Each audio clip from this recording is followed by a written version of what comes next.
one of the great things in actually having my own garden, because I was 40 years in Manhattan. I did have a rooftop garden for a period, but it wasn't. Is that now I can observe the roses, and it's the most important thing. Is to be able to observe and not just enjoy the roses, but be able to observe them. And one of the funny things that I learned this year was that, because I have many once blooming climbers in my yard, huge ones, is that with the once bloomers, I think you shouldn't neglect the once bloomers.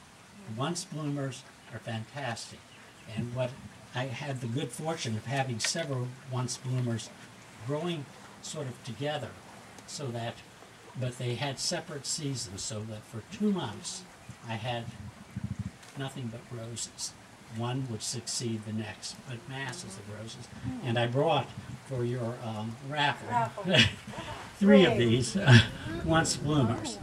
The earliest is this one, which is called Rosa chinensis spontanea, and it's the most important species rose in the world.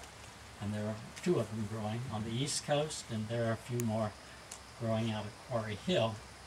The 2 that are growing here, one is in the Chinese Embassy in Washington, and the other's at the New York Botanical Garden. And, well, there's a third one, there's mine, in Jacksonville. And it bloomed for me this year. It was the first rose to bloom, and it bloomed the last day of February. And it produces roses that are very much like mutabilis. This is the pink form. It begins with a white bud that has a little red edge to it. It begins to open and begins to deepen. It deepens to pink and finishes red. Chinensis, that's right. This is the species rose. Wow, that, the China rose. This is the original China Wow. rose. That's why I say it's the That most is important. very valuable. But this one will be in the raffle, More raffle tickets. and I have another plant that I'll be sending you so that you can take orders for spontanea. In case you don't run it. It'll be here. But if you were to plant spontanea next to this rose, You want to pick that up for you? no, I haven't. Cooper's Burmese. Cooper's Burmese is a rose that was found at the Calcutta Botanical Garden about 1928. It's a hybrid. It's a near species rose. It's really levigata, which has the beautiful foliage of levigata. And this rose, this is why I guess I shouldn't discard roses unless they get diseased. It never gets diseased. So I kept it, but it was never blooming, and I thought, it's a sparse bloomer, it's a this and this and that. This year, Cooper's Burmese went wild. How many years have you had it? Maybe 4 or 5 Okay, so on the years. 4th or 5th year. Yeah, well, you know, and also I was taking care of it myself. Yeah, Before I was in the hands of my gardener, Guy, who grows grapes. And he had the idea that you should hack every rose and tie it. You know, he kept hacking at it. So I have a feeling it might bloom in less than 4 or 5 years, but it was spectacular, and it follows immediately after, so that when you have the 2 of them together, it's just wonderful. And then what are its blooms? Yeah, what color is it? it's white. It's a very large white single bloom, but it's so wonderful and fragrant too. And chinensis is also fragrant. This one's not. This is a little rose called gladsome. You can see I've rooted it myself. I guess I'll be in competition with you, Pam. If I can get enough soup cans. I really like that. That's going to make them go up a little more.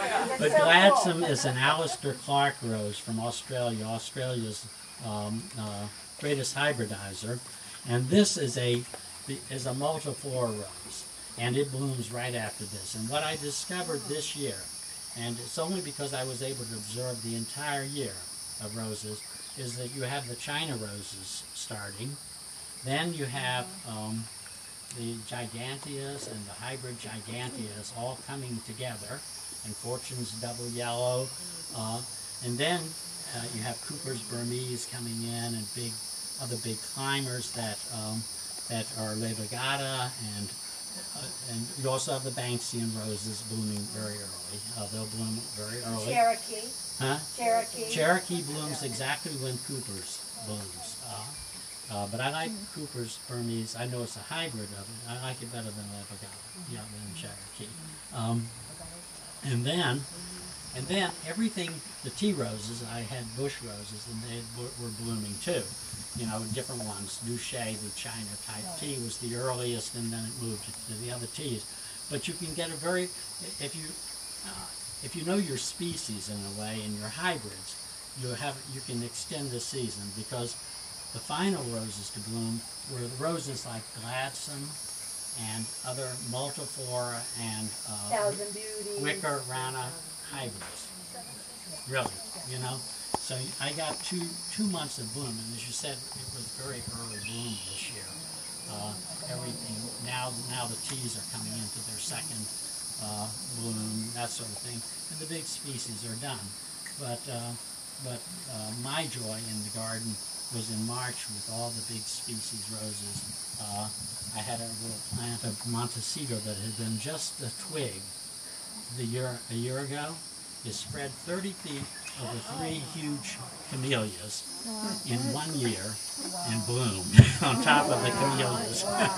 This is Huntington's Gardens great rose that rises 60 feet. It's Montecito. I can send plenty of Montecito to you. I'll have that too. but it just covered everything with white, on top of the camellias, which were finishing their bloom. So I think I'll just sort of leave it there. Okay. I'm going to use the microphone.